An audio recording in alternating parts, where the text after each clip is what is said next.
All right, so this is episode 2 of Oh, I forget what's the name, Sadvik?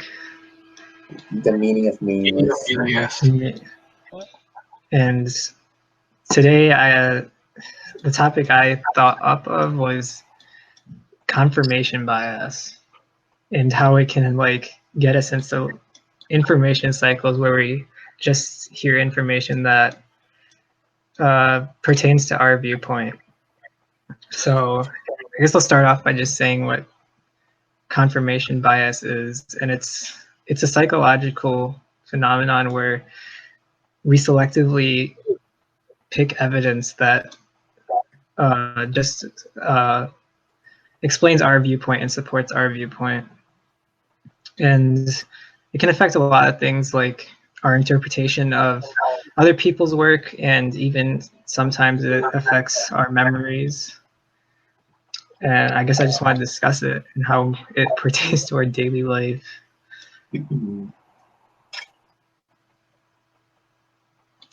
Interesting. I think confirmation bias is literally everywhere, like from politics to the news to like teachers and like even like the things that we talk amongst us, because each of us thinks that our ideas are what are true, and when we look at someone else's ideas, we don't agree with them, so we say, "Well, you're wrong, I'm right." So we're always confirming our ideas, I guess. So like a really interesting example that I found recently, I was just researching abortion statistics. I mean, as you do in your free time.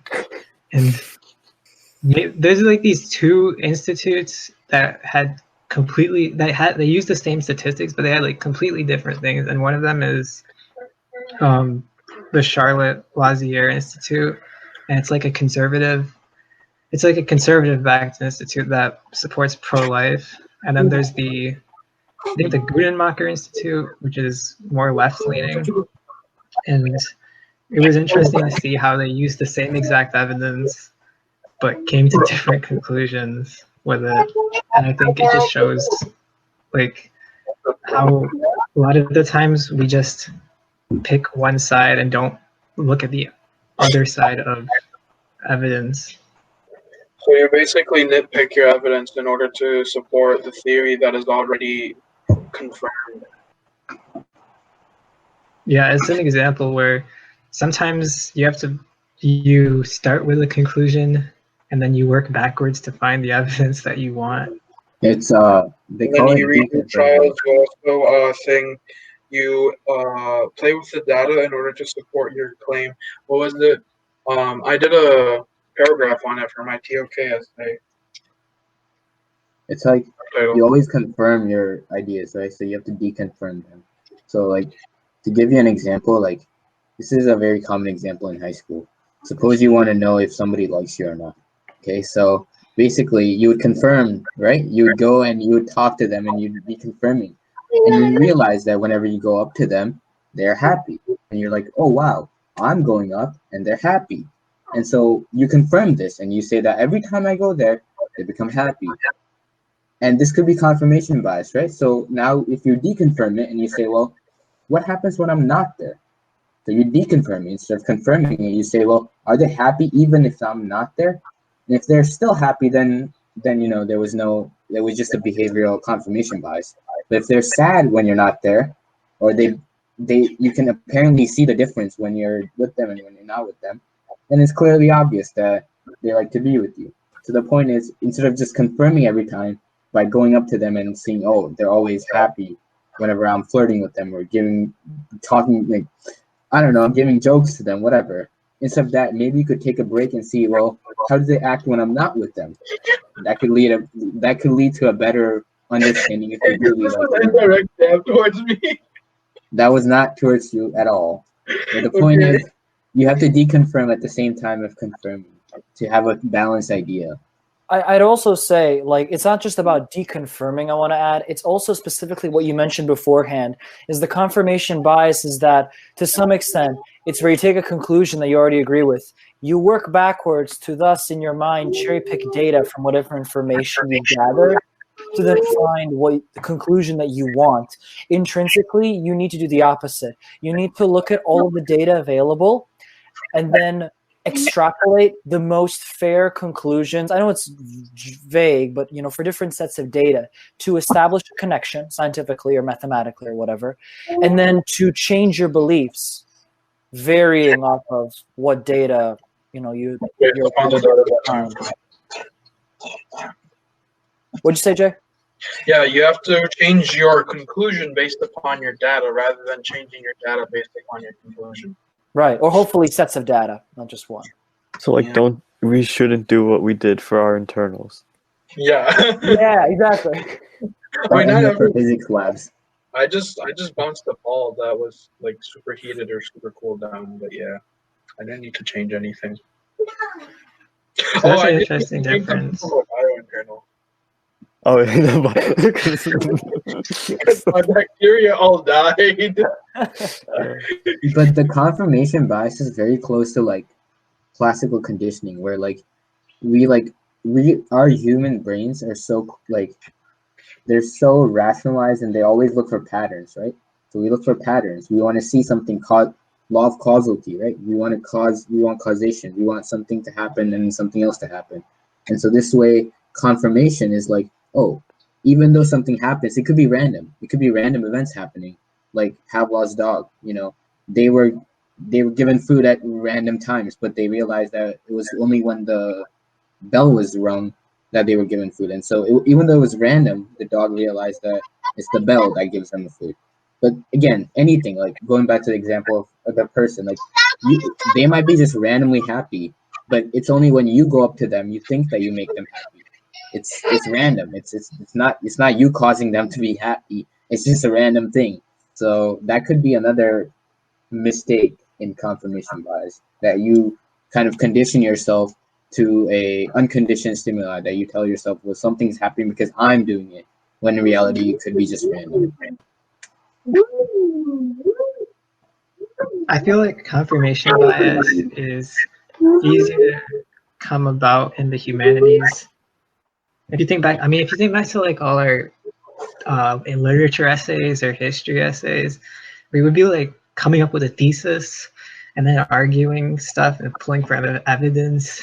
And I mean, even Miss Pickering once said like the last thing she wrote was her thesis. So, but in like science, you have your hypothesis, so you're just like testing against your hypothesis. So I wonder what would happen if the last thing she wrote is I'm confused.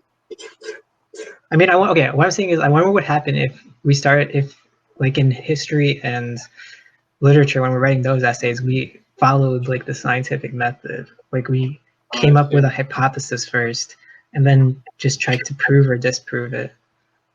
I think there's like more books are focused on that. I think we just write the things that we write in class are more thesis based, and they're supposed to be like you're supposed to like have a concrete thing. But I think if you're like going through a more academic sort of thing, and especially like history, I can think of, they'd probably go through all of the events and they'd analyze each of the events in like different ways. But I feel like if you do it like that, you get a more in-depth analysis of not only different viewpoints, but also the different conclusions that people can go through. And then you can discover what is your confirmation bias and what you believe in based on the evidence that you've presented. This reminds me of a quote by Pascal, that the last thing you should do is figure out what you should put first in your book. So like the last thing you should always do is how to like start your essay or how to start your thesis. That should be always last thing, because when you do it at the last thing, you have a whole understanding of what your whole paper is on. So it's very paradoxical and ironic how our conclusion is at the end, when in reality the conclusiveness should be in the beginning, where the reader has the reader has a glimpse of what the book is about or what the paper is about.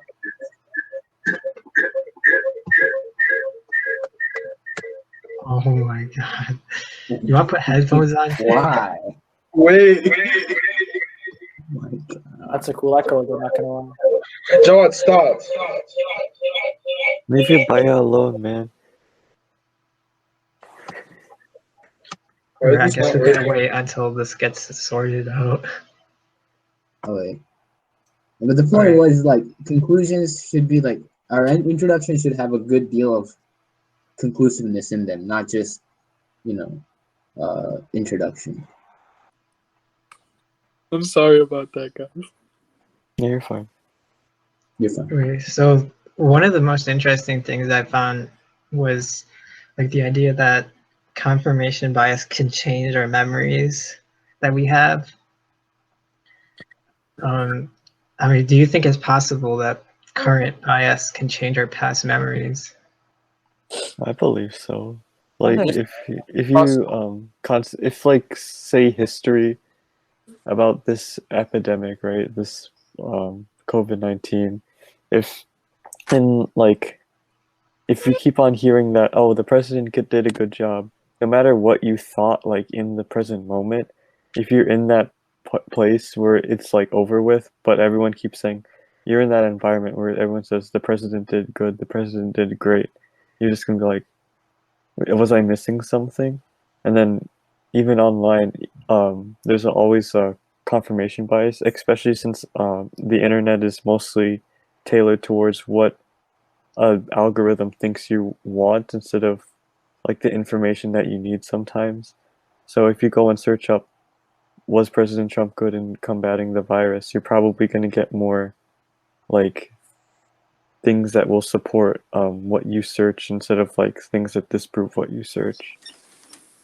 I agree, and I also think it's helpful to say that, especially in confirmation bias in the internet, is prevalent because in many different types of communities online, where people just stumble upon them all at once, and where they find certain subreddits or forums, and what happens is an echo chamber forms where people just keep Repeating the same thing. repeating the exact same things. Or like what Dylan said with the YouTube formula, what at least I know of a personal example, what's been going on YouTube is that when they've done research, they found that if you watch political content on YouTube, what happens is, like what Dylan said, the algorithm starts to give you more and more extreme versions of what you are actually watching. So if you're conservative and you keep watching, let's say, whatever type of content, Ben you're more Shapiro likely, destroys. you're more likely to see conservative content like Ben Shapiro and Jordan Peterson, and then eventually, Oh my Like God. Stefan Molyneux. and then the white supremacy, like with Stefan Molyneux, white supremacists and alt writers, because the algorithm puts you down that pipeline and leads many people to, for example, like Dylan said, the alt right. And this similar for the left wing, but obviously for different places. But in both cases, it keeps giving you more extreme content, so that fuels more confirmation bias in the echo chamber, which is definitely a problem on YouTube. Well, here's the thing. Going back to the memory case that you're talking about, memory is strictly enforced with emotion, and confirming things always creates a better emotion for you. It creates a concreteness. It allows you to be confident in yourself.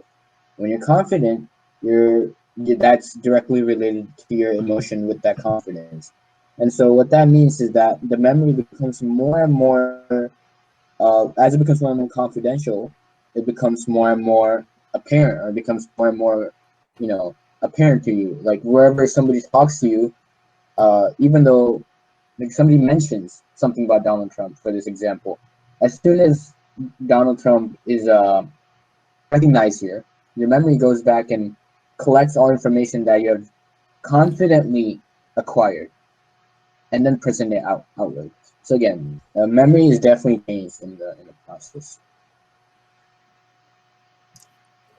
So a lot of times when you start hearing about, like Alan was saying, these enclosed communities, especially on subreddit, the Donald subreddit comes to mind. Like they always complain when people start denouncing them as, or calling them out for what they are, which are just huge echo chambers. They always start saying stuff like, "Oh, you're stifling our free speech," or "You're not allowing us to exercise our freedom of thought." So I guess that leads into the subtopic that I thought was kind of interesting, which is the idea of like epistemic responsibility, or the idea that we have a responsibility regarding our beliefs. Like, do you guys think it's the phrase "I can believe anything I want as long as it doesn't hurt anyone"? Is that a logically phallical phrase? I think it could be flawed, It could be. especially I agree with since there's a lot of people that do have an influence on that as people, like other people. I think just as humans, we're very social creatures. So no matter what you're gonna do, you're always gonna have like an influence on somebody, whether it be like the family you're born into, the friend community you're in, like the city. So I feel like even if you're not like this huge celebrity, you still have some sort of responsibility to know what is like, I guess, true information or the truest to your ability. And especially if you're like in a democracy or something where you need to be informed because you vote for people, whether it be local, national, you need to be informed, I guess, because since you have that power to bring people to office and have people govern you in like this republic, you'd like you have a responsibility to be informed to the best of your ability. It reminds me about the whole like, how Trump said, you can like inject disinfectant into yourself. Bleach anyone? Do you not know this? No, I know. I'm making fun. Okay, but like a lot of people over the country actually did it. Like they legitimately injected the disinfectant. And there's another one where it was like, you can try this drug out, and it's the main chemical component of the drug was found in fish food, and people started eating fish food, and they were hospitalized for that too. So it's like, no, I didn't say that. No, I just said it's a solution, but I didn't go and tell people to do it. No, it's because people believed in him, and they went ahead and they did it. So he is responsible for his beliefs. However, he denied that responsibility. But yeah, I was just like pulling a specific example for Dylan's point. So would you guys say, even if someone who holds a belief but does not act on it, never shares it, but it's like a belief that is held without the support of any evidence, would you say that is harmful or wrong? I mean, I would say in a before I'll let Dylan, but just I want to say this is that I think in a democratic society, one that should unrefutably should always tout freedom of speech and expression. I don't think there's anything wrong with it. It's just that I know there was this one quote, I forgot exactly how it goes, but it's like, you have the right to hold whatever opinion that you want. Let's say, for example, whatever, you hold some similar opinion that's unfounded, right? But at the same time, you don't have, I think something like, you don't have like, I won't hold your opinion personally. I won't hold your opinion to the same standard that I'll hold an opinion that is grounded, right? So you have the freedom to do so. But me personally, because it was unfounded, I won't hold it to the same degree as if one that's, one that has a certain amount of evidence that supports it. That makes any sense. Yeah, that makes sense. Ashwin, aren't we just going back to determinism? How are we truly able to have our own beliefs as we are not just given those beliefs by society? Okay, well, we'll say like when I'm talking about like the ethics of this. So what I'm trying to get at is, say we have an anti-vaxxer. Is this person morally wrong? No, not at all. They're not. Why not? Morally wrong? Because they are strictly looking at it through a different way of knowing. Their belief is not based on sufficient evidence. Yeah, but it's not causing anyone any. The person who's believing in it is not at fault, but the person who is, what's it called, passing it down, is at fault. Right, but I think it could also be argued. I think Ashwin is getting to the point where it's like, is it morally or I don't want to go into the, because we can get into a really deep discussion about, about morality and is one truth, does everybody have their own separate truth or whatever. But I think it's helpful to point out that somebody could argue and say, well, it is because the person who is an anti-vaxxer will spread those beliefs to others. And I'm assuming you guys know the idea of herd immunity, correct? Yeah. So, for example, if anti-vaxxers spread those ideas and they became popular enough and they're unfounded, and as a result people die because there's no herd immunity, because people don't believe they should take vaccinations, well, then should they be held morally responsible or not? So I think what Alan's trying to argue is like... Well, I'm not arguing. I'm just saying this is an argument you can make. I'm just putting it like a hypothetical. So you're trying to say there's no such thing. There's no way for this anti-vaxxer to hold a personal belief. Like their belief, no matter how much they try to keep it to themselves, it will affect other people somehow, even if they don't attend anti-vaxxer rallies. Maybe anti-vaxxer isn't like the best. I think it depends. It depends on the belief. I think this has to be like, if we're going to talk about anti-vaxxing, then 1 minute, and we can talk about something in the next minute. I think it's a case-by-case basis, because we would really have to think deep and hard. Because you would have, for example, for some people who maybe believe in anti-vaccinations, you have some people who believe in it from one angle, one that has no evidence attributed to it, while some can look at it through a religious angle, or some can look at it through another angle. And those we have to address those separately. You understand? Like, we'd have to create different arguments against, depending on how the person is, through what framework are they viewing this belief. That's what we have to address.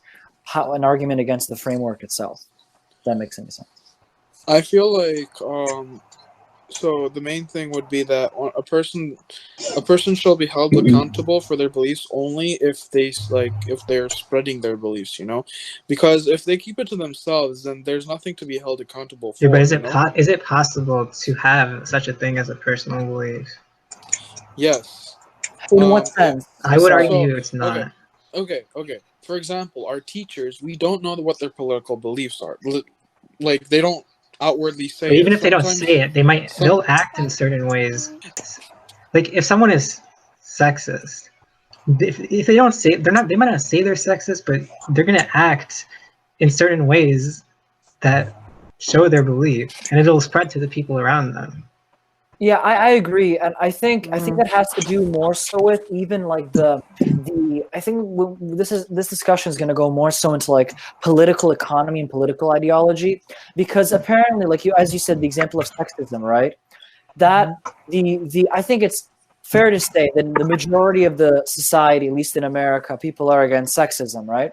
So that's like a status quo belief, things that the majority of the population are either for or against. So it would make complete sense to assume that if somebody was being sexist, that let's say one teacher would act a certain way towards them, right? Would act negatively in some way, right? So it has to do towards that. And it's similarly, I think that could also be applied to any sort of political belief. Like I know Noam Chomsky, he talked about how, the narrowness of political ideology, where usually people are in the spectrum, is dictated by what's acceptable in the society at large. So to get back to your point, would be that we could tell, usually how they would act based upon beliefs that are very prevalent in the society at large. That makes sense. Wait, what? Do you mean it the other way around? You mean like we can tell what their beliefs are based upon how they act? Yeah, how they act. But I was going a little bit deeper. Like we can then base how they act goes deeper into. Okay. So I know what you mean. Yeah. It's behavioral analysis. Behavior. Yeah, exactly. By the status quo and other political factors. Go on, Ashwin. So like Alan, you were making like the point of the status quo, and like if I'm understanding you're saying the belief of sexism would be wrong based on the fact that as a society we don't accept it. No, not that it wouldn't be. No, not on the basis that the majority of society doesn't accept it. Not because I'm not just saying because of size. I'm just saying that it would make sense for him to act negatively, because in all likelihood, because you could assume, because the majority of people are against it, he would probably act against it as well. Right. Okay. So I That's think what I I mean. see. Like I feel like I was a little bit vague there, but my whole thing about status quo and things like that, I just mean generally speaking, people's behaviors and how they act can be determined by usually by the narrow range of like political ideologies that are acceptable, right? So I don't want to make like a political, like an ideological thing about why things are acceptable. Like when I say someone's belief in sexism is wrong, I would say we can make like an evidence-backed thing saying sexism. There's no evidence to support someone's sexist arguments, right? Like there's But no evidence to show. there's also no evidence to support like someone that is like, you know what I mean? Like either way, the only thing you But you can can say look about into I guess I think you could argue. So, for example, if we want to go bare bones, like okay, we can't take morality into this, and we have to like on a really bare bones level defend or go against sexism. Then I guess if you wanted, let's say, go against sexism, you could use arguments that say, okay, well, in societies that are sexist, you can argue. I'm making this up, but let's say hypothetically, economic arguments like, societies that are sexist tend out to become, tend to have worse outcomes, tend to have, XYZ. less Right? of an efficient Right. economy, Right. etc. Exactly. Economically wise, socially wise, you can say that, people commit, let's say, more suicides, people commit, you know what I mean? So hypothetically speaking, you could create arguments against, if we really had to go bare bones, then. So I think what's happening here is we have like two different ideas. One that it's like one thing is like is morally wrong to believe things without evidence, and the other, which Alan brought up before, was like the nature of the options around. I was saying the nature of believing things themselves. I think I was going a little bit deeper than like what you were probably anticipating. I just wanted to touch upon the point, like some of the reasons why people believe things in the first place. Well, Right. So like maybe the options around why someone believes something can determine whether it's moral or not, even if not it might just not have this. sufficient evidence I to would back also it. say the nature of options as well. Like behavior really is affected by how strong the option is presented, not just a variety of options, but what option is predominant in the society. I know a lot of nations that are very sexist, but that's just how it is. I mean, whatever is predominant in your nation is what it is. Yeah, I think that would have to do with maybe I'm still like, again, I'm still trying to process this, but I think maybe it has to do off of like, for like what you said, like some of the nations just have this sexist type culture intrinsically where they are, right?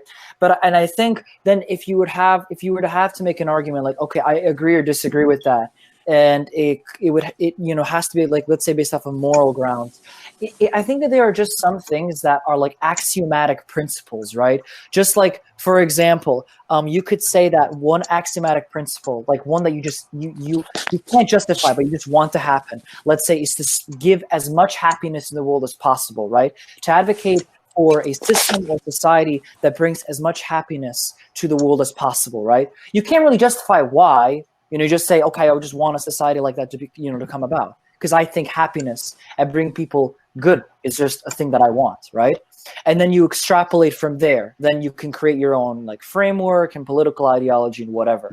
So I think that also influences it. So that somebody who, for example, let's say values democracy, freedom of speech, and liberty and who believes in those axiomatic values would be able to, let's say, to go against the Soviet Union, or could go against any dictatorial regime, because on that basis, it violates or goes against what they, their values of what they've interpreted, bringing happiness or goodness to the world. If that makes sense.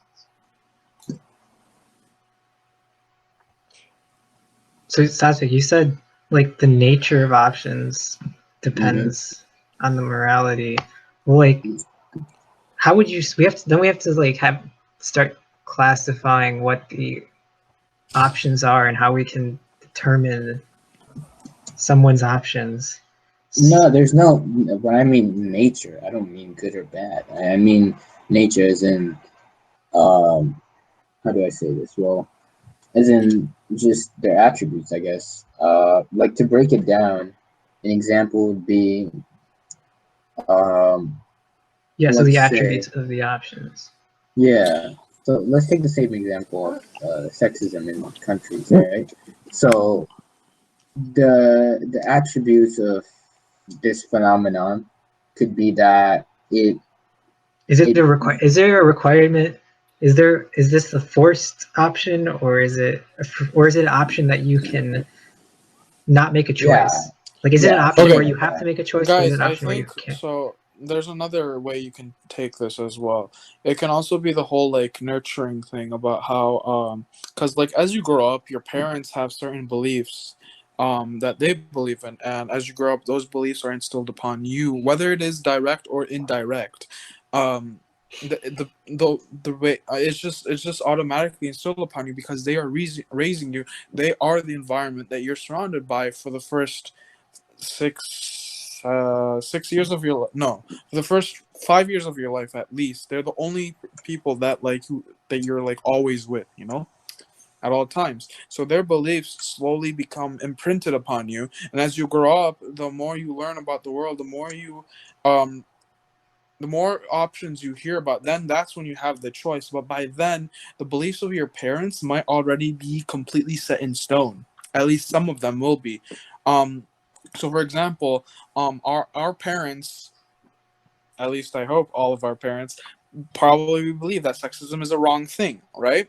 So that belief has been passed on to us, and it's set in stone for us because our parents believed in it, so do we, and so does the society that we live in. So if we go to a society where sexism is like, oh, it's not a bad thing, but neither is it a good thing. It's just there. It's just natural, But if you believe sexism is bad because your parents told you that, then that is So then immoral. for No, you, that is you'll be. immoral because you have to believe it because you see evidence for it. You can't just say, I believe it because my parents told me yeah, this. looking at it very But- No, simply. Jay's going to no. I think Jay's just saying naturally that your parents such a massive effect on you. I don't know if I go as far as to say that's immoral specifically for your parents to imprint like. I No, don't because personally they're not forcing it on you. It just naturally. It's Alright. like kind of like how your genes. Your parents don't force the genes on you. That's how like it just passes on. It slowly melts Alright. into your personality, into your beliefs. That makes sense. Exactly. Yeah. Is that we're looking at the societal factors that affect our confirmation bias, but there's also psychological, there's also genetic, or as Jay was mentioning, there's also economic. Parental. Like economic is huge. I mean, people who are Socioeconomic. people who don't have enough money are tending to believe in something that you would not believe when you would have Yeah, money. So like for example, example, when the economy is poor, the population tends to lean towards the more extreme left and the extreme right, and while the economy is good, they tend to lean towards the middle parties. yeah, so another example I was giving, like, suppose you were really rich. Your ideas would about like the politics and your ideas about the economic system will be completely different. This was what happened in Soviet Union, the bourgeoisie and the proletariats. This literally when you are given not just a societal difference, but an economical difference as well, that creates confirmation bias inherently because if there's no money, you don't have the means to have education, and when there's no education, you don't even have the, like Ashton was talking about, you don't even have the evidence. You don't even know what the evidence is in the first place, and so you're dropped into these superficial biases that people present to you, like street people, that newspapers and whatever the media gives you. You don't have your own intellect to respond to Right. it. I'd also add that one thing that you said, apart from just economic and psychological and social bias, is I think when you talked about the rich person, why many rich individuals, let's say, tend to be more right leaning or Republican, for example, than you're poor, you tend to have a more various list of ideologies, is because of the material interest. I would argue that's a massive factor throughout history. Yeah. It's in his material interest to advocate for politicians and political parties that will advance him. Because let's say, for example, the rich person is a capital owner. He owns a business. He will obviously vote and go for policies that are equivalent, or at least his tendency will be very high to vote for policies that go with his class, right? Isn't that just greed and selfishness? No, because greed and selfishness applies to all individuals. Human beings can always default to greed and selfishness. In terms of for a rich individual, that's his material interest. he will vote. So that would be his greed. Well, not greed. Greed doesn't necessarily come from just material interest. It's in his, for example, class interest, the classes that we have. We're living in a class society. We have 3 separate main classes, or 2, I guess. Upper class, middle, and then lower working poor, right? And so these different individuals have a tendency, or at least ones that are aware of the tendency of their class, will vote for their class interest. That's what I would argue, for example. So very rich individuals or capitalists will vote for their class interest. And yeah, but there can also be like upper class people that vote for like, you know, lower class of course, stuff. there'll be No, yeah, of course. It's just a outliers all the tendency. time. It's not a law. It's a tendency. Yeah. But you also have to be aware that, for example, you could say that, you know, one rich person, let's say, you know, not every, you know, let's say a rich individual votes Republican. There are probably many of them who vote Democrat. But at the same time, we could get into a much bigger discussion about, well, what's really the difference between both of these parties? They're both There is no difference. they both support capitalism. They both support policies, very similar policies abroad. That's like a bigger discussion, like American politics as a whole. But I think the main point to get away is that I think there's that difference between both parties because they both support the economic system that supports both of them. So when you talked about the economic and the societal ones, talking about the psychological, you are more tending to believe in something that is reinforced upon you. That is like, if you get a reward for believing something, you will definitely believe in it. If you get punished for believing something, okay, stop. Jay's doing the eye and the stuff. No, but I'm rubbing the pillow against the thing. But go on. This was you know, if you get punished for believing something, if it's like extreme, or people are like people look at you with a bad eye, then you won't believe it. It's psychological. Even though if you want to believe in it, you like your brain tells you will be in danger, and for survival, you will stop believing in it. So psychologically, you'll also be prone to believe in something that will keep you out of danger or keep you in danger, and you believe in things that will keep a good status quo and make sure that your survival is. I mean, that's not necessarily true. Why not? People can believe in things that do put them in danger and stuff. So, for example, let's see, the whole all the protests for you know, a stay home, stay safe order should end. Like, people are going out there and like they're doing the protests and everything, and it's very unsafe for them. And at the same time, that's because they have an organization. No, the organization supports them. It's not. What I'm also trying to say is that it also creates like people start hating them as well. Because personally, I'm kind of pissed at them because it's stupid for them to do so, and it's stupid for that organization to be supporting them.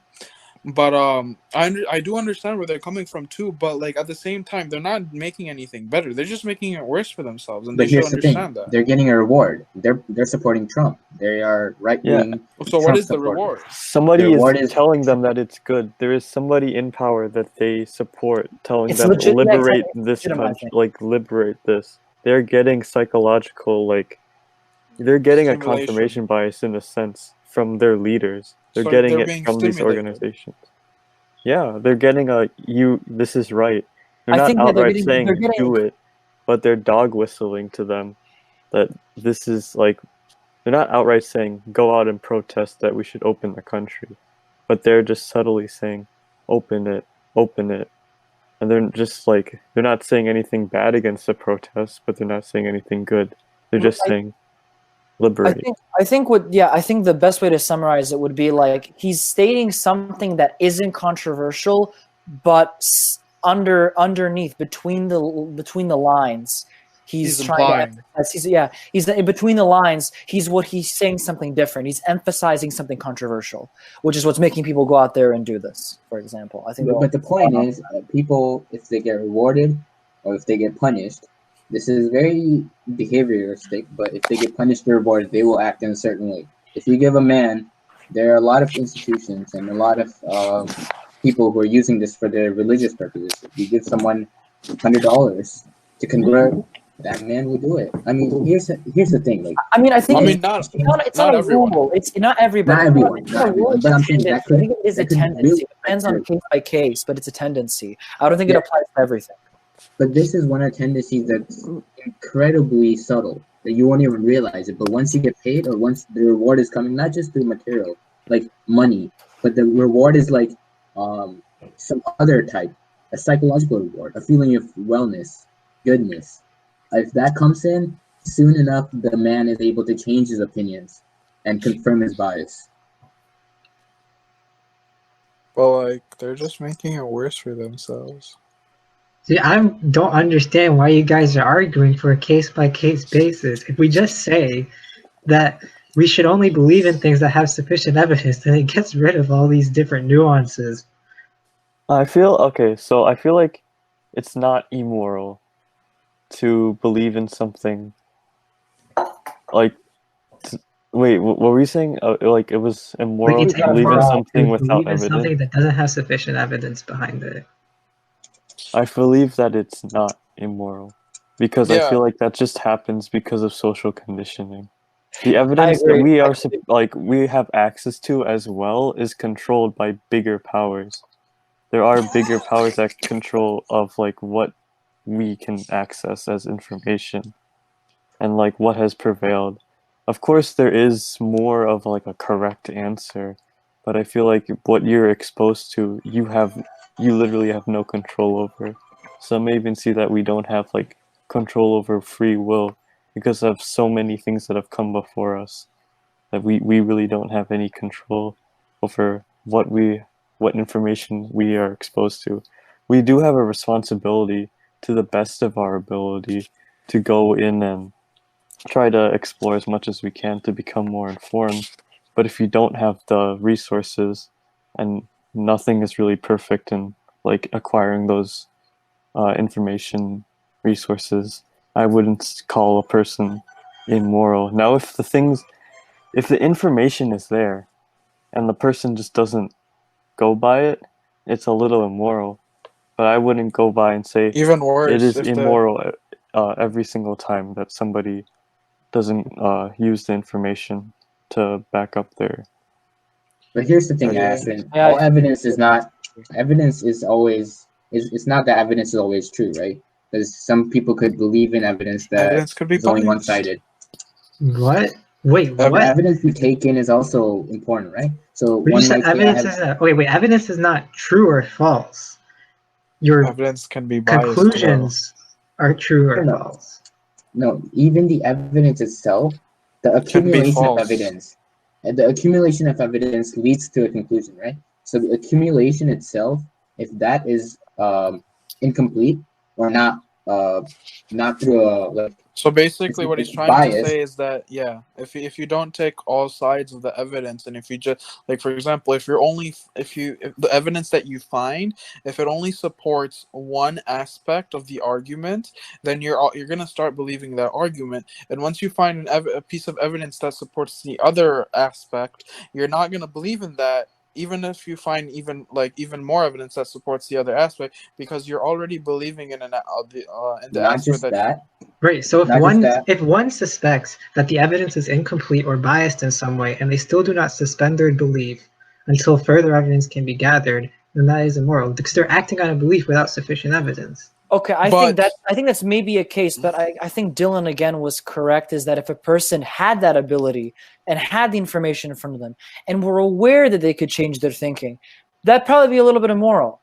But if like Dylan also stated before, there are many cases where not only, I would argue, is the majority of information we can gather is already inherently biased towards many different things. Even if they were aware of that and were able to, I still understand that for Dylan, there are many ways where people just don't have access, don't have that ability, and will thus come to conclusions which you might say is immoral, but they're coming to them from a completely, if you had the same amount of information, you could logically deduce and come to that conclusion yourself. So also, it has to be nuanced. It must be nuanced. It has to be. Also, your interpretation of the evidence is important. One might interpret the evidence in a different way from someone else. Although the evidence is the same thing, interpretation of the evidence is also important.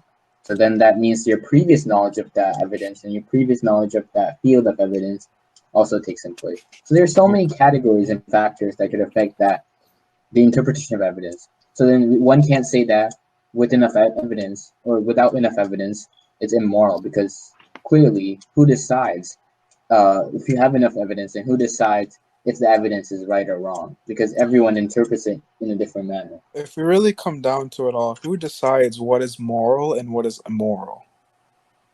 Well, like Alan said, we have certain axiomatic beliefs. Yeah, axiomatically. That, like, I don't want to go deep into So it, but then, like, very. Yeah, that's a different topic. So how do you know? We gotta go real deep down the rabbit hole. Yeah, So I can I give another example? Like, yeah.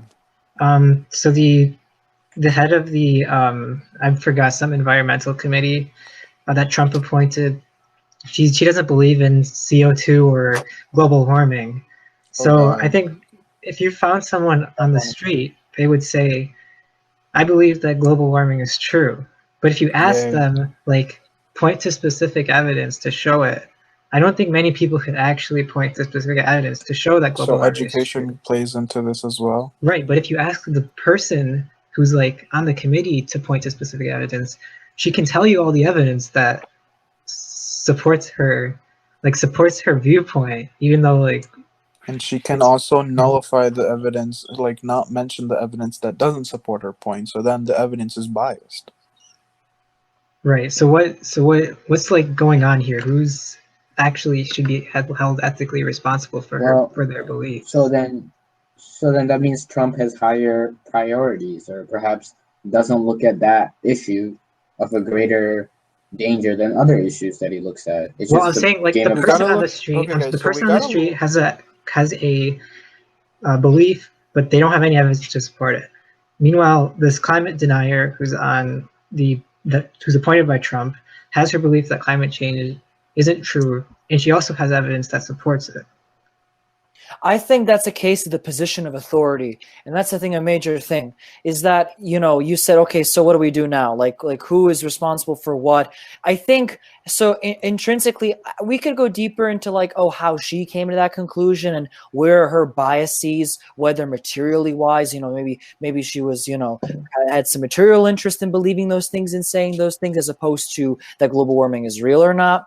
But I think the most general analysis that we could say is that you could argue would be Trump's fault, because he's in a position of authority, and he is in the authority to pick those positions. Why are we wait, let's talk about the person and like the person on the street.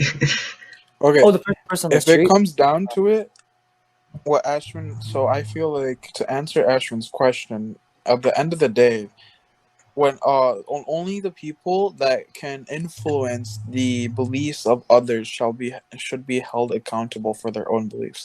Because if you have a belief, however, you don't have a way to influence another person with those beliefs. Like, for example, like friends, you know, your friend, one of my friends, he's a Republican, okay, but I don't even know what I am politically. I don't really care. I would say I'm middle, but none of his political beliefs affect mine.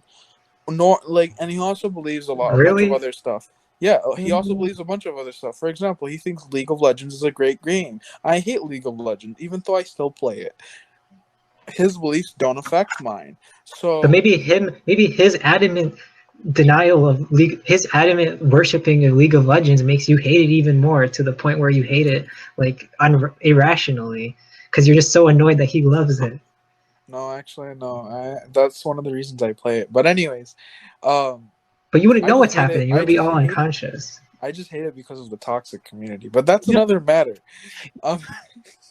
You know what I would say? I think for the case of like who affects what, I think that at the end of the day, I think Jay is right. I don't think it's his necessarily like his friend that necessarily affects his political beliefs if they haven't interacted. What I think plays a much larger role as to what affects a person's political beliefs is much more so what is the accepted political framework and narrative of the society at large, right? So for example, like property relations, who owns what and who has the legal right to own what. So like, for example, let's say you're in feudal times, right? And a bunch of peasants are like, you know, you know how lords owned a peasant's land, right? So peasants revolt and they're like, okay, well, we want to own this lord's land. It's our land. We work on it our whole lives. It's ours now.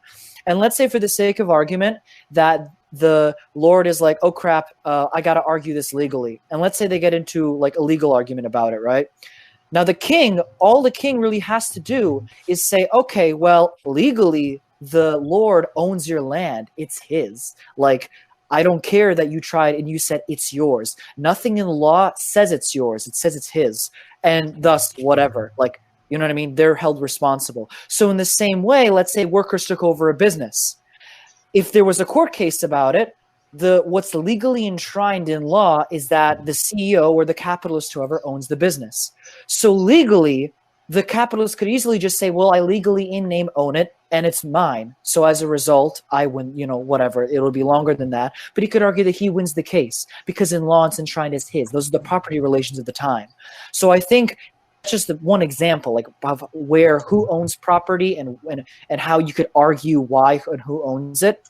But those things are normal. Like we don't think about them in society. Like, oh yeah, he owns it. Of course, CEO owns the business. Like, yeah, it's his, it's his. And we go on with our day. But when you really look deeper into it, it's over hundreds of years of history of power relations and power interests and who levies that power and who controls that power and who has the ability to get to that power. So I think that more so affects, let's say, just generally speaking, people's political ideas of who has the authority to change their ideas and who is in power. Wait, can we go back to like talking about confirmational bias and stuff? Like, are we done with that topic? So can we truly ever believe in the objectivity of what we believe in based on the presence of confirmation bias? I don't know. I think maybe not completely. I don't think completely. Alan, what if someone came up to you and said, this is hard. Trump is amazing, and you only believe that he's not amazing because of your confirmation bias from liberal sites or liberal media? Okay. Like what? I mean, in that case, if the information, this is hypothetical, obviously, but if we're assuming that, let's say, most of my information is coming from confirmation biased, all liberal websites or whatever, and they give my viewpoint, then yeah, I think we as a society at large, I think. So your example speaks to a case where I have all this, like a majority of the information where I have is completely confirmation biased. I think in real life, obviously, not everything that you take in is going to be that heavily confirmation biased. It's going to be a smaller percentage. But I think you and Dylan brought up like a sort of dystopian future that we might have where algorithms such as like YouTube or CNN or even like Facebook, they like just keep feeding us stuff because that's what's profitable. But that's the profitable business model, that you keep feeding people what they want to hear. I mean, they're not. But that goes comedy too. That goes into a deeper conversation, though. I think less about confirmation bias and more so about the structure of the economy as a whole and how the economy itself works, which is obvious. No, but that's right, but it's still confirmation bias because more and more people will confirm their ideas instead of deconfirming them, and then we'll just have a bunch of people who like how do you know right now that that's not what's happening to you? Yeah, how do you know? In what sense? And what is not happening to me? So you said in a hypothetical world, all your information is coming from a leftist perspective. No, that's not what. You mean the liberal? Oh, you mean the liberal one where it's like against the guy who said Trump is amazing? You mean that? Yeah, like how do you know that your hypothetical isn't your reality? The way that I know is because I've created at least. I mean, again, we can't. I think this is the point. We can't ever be 100% sure. But that's the problem. If we're always questioning every single belief that we have in our life, for example, is this a part of a product of confirmation bias? Can we be sure of anything then? Can we really be sure that any information that we take in isn't a confirmation bias from somewhere else? At that point, I don't think I can argue, you can't effectively like establish a political framework for yourself. Like if you're just going to question everything from every source possible, I think if we're going to question it, it needs to be questioned in bite-sized chunks. When you have the ability to try. Like, for example, like I've changed a lot politically over the past couple of years. It didn't come over the course of a day. I can't just, like, if you're an individual who has a bunch of information in your head, you can't just question everything all at once and ask, is this all confirmation bias? It's going to take you a little bit of time for your conscious self to realize, with more experience, more reading, more thought, more whatever, to know if that's confirmation bias or not. So I think at the end of the day, an interesting concept. Yeah, I think we can't. But the point is, I think, just to cut this short, is that I think we just can't be 100% certain. We can try to be as certain as we possibly can in the lives that we live. But if we try and do it too much, that's going to stomp on our own mental effect of building an image of the world. Like, we have to be able to concretely, like, we have to assume some things. You know what I mean? We can't just question every little thing. We have to have a structure to build our lives on, like a narrative, something that we can understand. Like axioms, right? We need a set of axioms to do the groundwork. We can try to do as much as possible. I agree with that. We should do it as much as we can. But that brings up a question of, like, can you ever even be conscious of your confirmation biases? Like Alan said, like, what if you are not even conscious of your biases? What if they're instilled within you as facts or axioms, like we talked about? What if the biases themselves are just axioms? Well, you can't really just say, well, everything that just goes into skepticism. Well, everything is a bias. Well, everything is told to me, and therefore, since I'm not a witness of history, that means that everything that's coming to me is a bias. So clearly, we have to kind of differentiate this thing that, well, you know, biases will kind of always be there. It's our ability to distinguish a very, very strong bias versus a very weak one, I guess. Yeah, I know what you're saying. Yeah, don't be reductive because we all have biases. No, but what I wanted to get at was not even necessarily. It was the fact that you as an individual, as far as we're assuming, again, because we have to assume that you're, let's say, aware of the world around you and you're aware of the information, at least to the extent that you can, like, read it and you can inform yourself somewhat, right? In that case, bias, right, will always play a factor. But I'm talking about the bias or the personal bias, in the sense that you are just a being with information that you are aware of, a finite set of numbers and letters that you call memories or knowledge, right? So intrinsically, when you want to you're right, you can have a bias and you don't know it, just because you only have this finite information that supports that confirmation bias inside of you. Thus, you won't know it until you're exposed to different. You don't know what you don't know. That conflicts, right?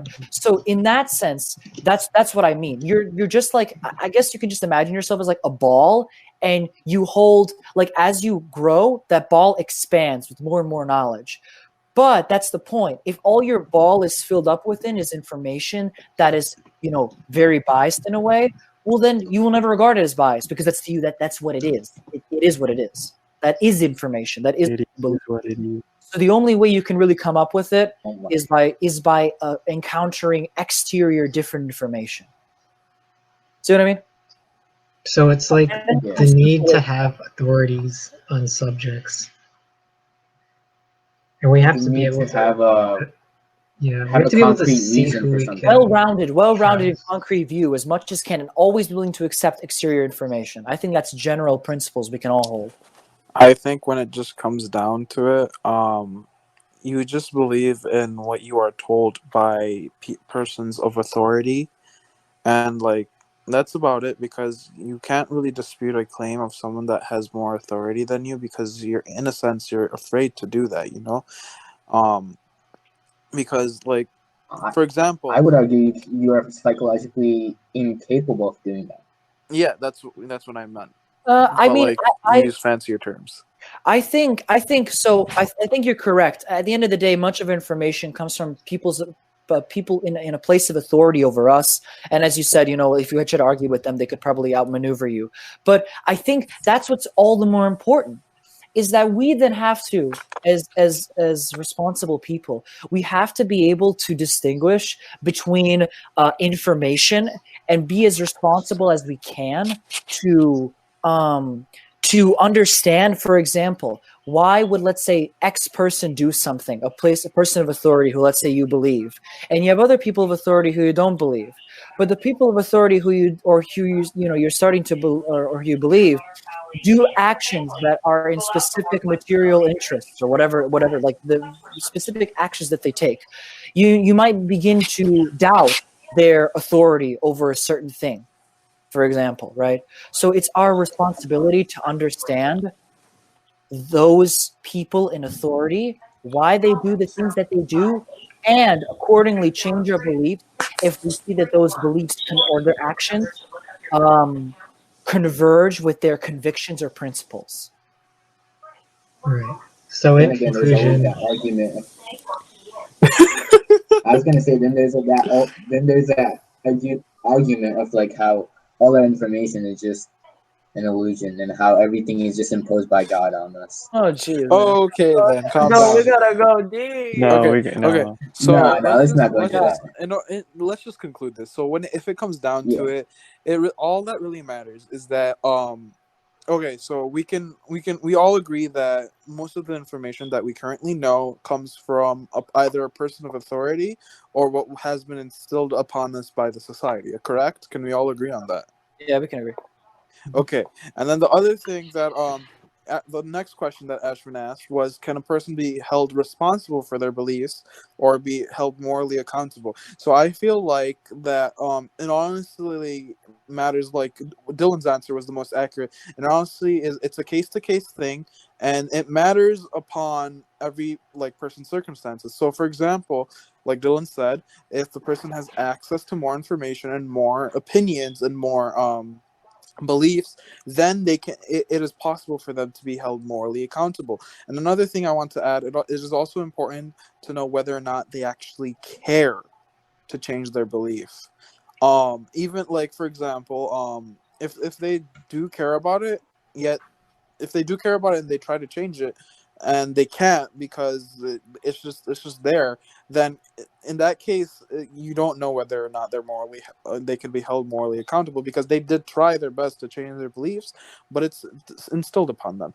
However, so like it's just we can't have a blanket answer for that question, Ashman. It has to be nuanced. It must be nuanced. Yeah, it's different. It's different for everyone. How many millions of factors we have out there that can affect it? Like, right. So yeah, The one thing that's not nuanced is Ben Shapiro sucks and he's an idiot. Okay. Good conversation, guys. I think we hit on a lot of topics. I think I liked what Alan did last time, where we all just went around with our like final thoughts. And I think you posed the question, where do you see America in a couple of years? So I guess I want to pose the question. let's say like 100 years or like whatever time. Right. What do you think? So I think I want to pose the question, with like all these different AI technologies and pattern recognition and recommending, where do you see all of this going in the next 100 years? Who goes first? You can go, Jay. Oh, do I have to? Oh, do you want to go first? No, you can go first, Dylan. Oh, yeah, Dylan, you go first, then I can go.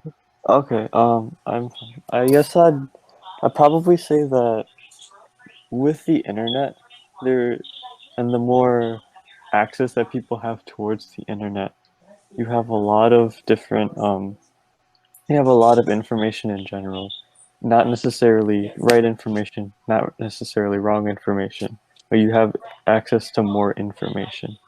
And as information starts to more intertwine itself with entertainment, there's going to be a lot of push towards what is the most entertaining way to obtain information, whether that information be right or wrong. That's kind of led to like these Ben Shapiro figures like destroying the left, or cucking the rightist or something. But I feel like, in all honesty, that things will kind of go the way that they have been. Even like if you didn't have the internet, there was still always like a bias. There was still always a society which had views, and you were kind of just in it and trying to obtain your information. You just have more of it now. So maybe we'll just see more different ideas, and we're gonna keep on seeing, as we've always been seeing more different ideas, and that'll probably affect society in a very interesting way. I don't think it'll be either good or bad. I just think it'll be interesting. Ashton, the question was about AI, correct? It was about Yeah. AI and like the algorithms that like basically choose what you watch and whatnot. I mean, for the future, I mean, I think just in AI in general, it's going to pose a massive shift in not just like just the way that people live, but I think definitely Dylan was touching upon the behavior that people pursue online. I think it's going to be a big thing that AI changes how we commented on before, politically more extreme ideologies. Granted, I think at the same time, that's just, I would argue that's also just because of the dissolution of the status quo over the past 5 to 10 years. People are looking for more radical solutions in both directions. So I think that's going to inevitably is going to come to a head sometime in the next 20, 30 years, especially with the problem of climate change and global warming. That's going to be massive as to regards. I think we'll all agree on society, right? AI generally, I think that AI, if used correctly, could be almost a liberator in the history of humanity. It could liberate us from a lot of strenuous, unnecessary, and unneeded labor, and open up the doors to finally allow people to use their creative talents to as much as they possibly can. At the same time, in the direction that we're going right now, I think it's the negative direction. The use of AI, the concentration of not just like political, but social capital, like concentrating power in the fewer and fewer hands, and the people who have access to create those algorithms and tools that AI eventually just does, I think there's going to be a head where society is going to have to choose between like, us eventually going to like the Matrix or Star Trek. That is, we don't like. I think there was a good quote, CGP Grey video. If you guys know him, he's a YouTuber. He said like, "We're here now, and we want to get to Star Trek. The way between now and there, we have no idea what we're going to encounter, and that's going to be the challenge." So I think I'm going to leave off with that. Oh, wait, should I have actually like addressed AI? Because I don't think I addressed AI. I think I just addressed confirmation bias. No, you're good, I think. Okay. If you want to, yeah, yeah. I'll Sure. just say something short about AI. I'll just say that the way that I kind of agree with Alan that it doesn't really look that nice. It looks kind of bleak right now. I feel like AI is just gonna adapt to humans wanting more of the same things that they're conditioned to want, and it will. I feel like AI also will help in the workforce, but it will also help speed up the like accelerate the way that the head that's gonna come between like what we like the big questions of do we keep this or how we change the status quo, because we already see the roots for a change. We know that the head for how we change the status quo is coming. We just don't know how it's gonna go. All right. I think we'll do Satvik and then Jay. Wait, I think this is quite the paradoxical situation where if you give more information to people, if you give information that the people only like, or perhaps that they're conditioned to, more and more people will be skeptical of everything. Literally, people will soon realize. I mean, people are not stupid enough to not realize that they're being manipulated by AI. I mean, it's going to be evident. I mean, that over time, when it becomes to an extreme state, that people will stop relying on such techniques where they're only receiving one-sided information. So I think it's paradoxical, but the more and more information is given to people, the less and less of it people will use, because it's all across the board. I mean, if you're going to give, that's why right now it's getting worse, because you can go onto the internet and search about anything you want, but then you have millions of books about it and millions of videos about it, all talking about different things. And so, while you say, here's the ideal way, here's the traditional or the ideal way that science, perhaps, or society has proposed, or Wikipedia has proposed, and then here are other people commenting on it, like Jordan Peterson, for example. But the point is, that as more and more views will be on the internet, and I actually believe that confirmation bias will go low in general, because people will just stop looking for looking at sources externally, because they'll realize the paradox of the internet. And I think, and then to battle this, soon people will start relying on the old methods of talking out and perhaps getting communication going, not just getting everything through computer. So I think there's positives and negatives. In conclusion, the AI will definitely bring upon a lot of information to a lot of people, but in return of that, people will soon alleviate from it and soon be skeptical about it, because let's be honest, people are always skeptical of everything. So even in ideal conditions, they'll be skeptical of their information. So then they'll go back to their traditional methods of talking about it. All right, Jay. It's my turn? Yeah. Yep. Okay. Sorry about the sound before, but the question, I'm just going to restate it for myself. So the question was about how AI will affect the future, and as well as the algorithms, right? Yeah. Okay. So I feel like when it comes down to algorithms, I feel like even as it was in the past, the information that was presented to the mass populations may have been like altered by, for example, the government, in order to have the population lean towards one direction over the other. So I feel like with algorithms it would be much more easier, because at that point people wouldn't be suspecting that the algorithm, it's like a piece of code. They wouldn't suspect for the government or something to like alter it or something, while with newspapers and such, someone wrote it, so they know where like the information came from, so they can look into the background of the person and such. But with algorithms, it's anonymous, and it's just a piece of code. So like people don't know who writes the code and stuff. And it would be much more easier for governments around the world in order to brainwash their people. And I feel like we're already in that age where the government uses algorithms and whatnot in order to make us lean towards one belief over the other. As for AI, I feel like you guys all did like fabulous jobs in describing how it would affect the future, and I don't really think I can add anything to that. And like as all of you said, like the future kind of looks bleak as of right now, especially with the current problems that the previous generation is leaving behind for our generation, and as well as for like the problems to come. And like even in the current situation we're in right now, we don't know if we're ever going to get out of it too, and it's not really looking good as of right now. So we can't really. I don't really know as of now if we can even achieve AI at this point. Like not what I know, we have achieved like basic AI, but I don't think we'll be able to achieve complex AI anytime soon, if at all.